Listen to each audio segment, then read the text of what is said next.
Hello, I'm Kelly Todd and welcome to LCG's preview for the week ahead.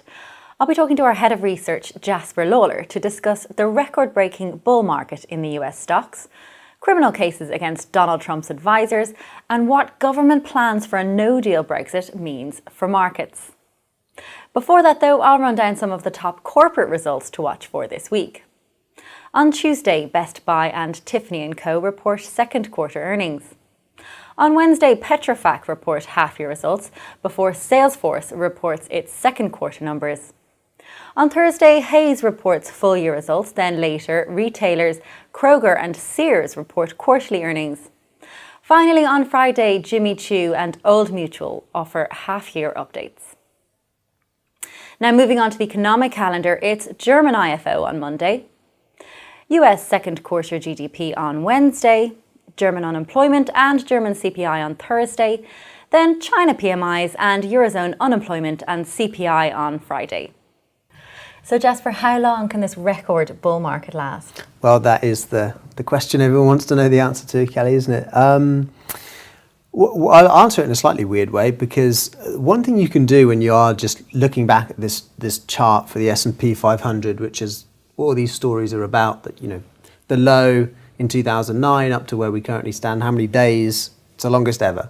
But and you look at an S&P 500 chart and you think, wow, this is really in bubble market territory. For longer term charts over a sort of 5-year period, I would say, it's actually better to look at a logarithmic chart.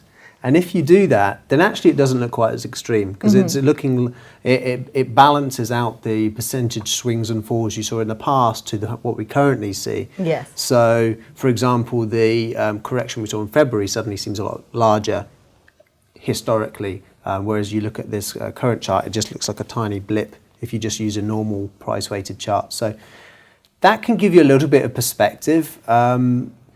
That's something to consider technically. On the fundamental side, the price is rising and has been for the longest period ever, but actually the PE isn't. So especially recently with the tax cuts and a bit of a general pickup in earnings, the EBIT, the earnings, is rising faster than the PBIT, the price. So US markets are not actually fundamentally really overvalued. So two good reasons there to suggest it can still keep going for a while, but obviously there's lots of geopolitical risks.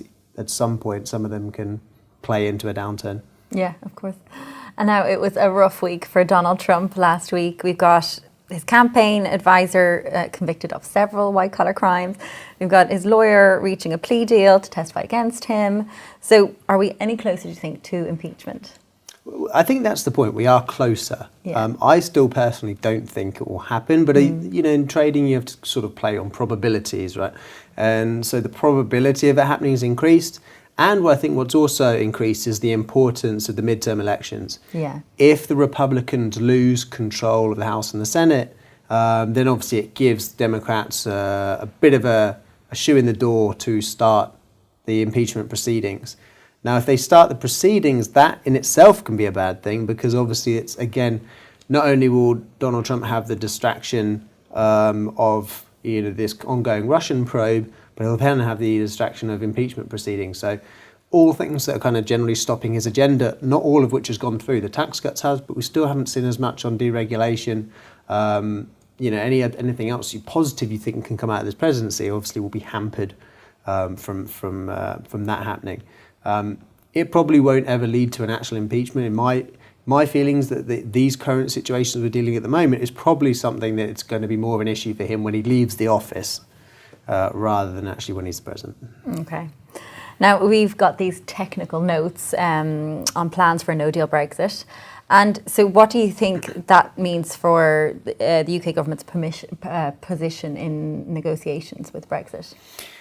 Well, it basically shows us they're not that confident to have these quite detailed papers in place in the case of a no-deal Brexit. It makes sense, and obviously the way this has been presented is that they still believe a deal will take place, but it would be foolhardy not to have some sort of backup. That's the way it's been presented. It does make sense, but obviously this far in, you would have wanted to seen these just at the start, basically, and just say, hey, listen, we think there's going to be a deal, but we're going to plan for this just in case. Now that we're this far in, we're 6 months away from really the deadline when we should have a deal.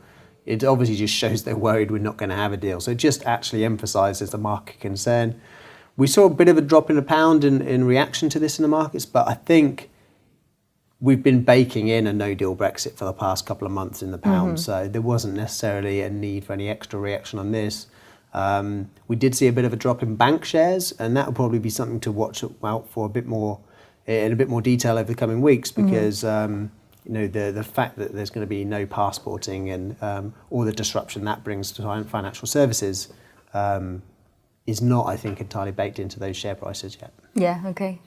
Thank you, Jasper, and thank you all for watching. If you wish to get these videos as soon as they're released, please follow LCG on social media.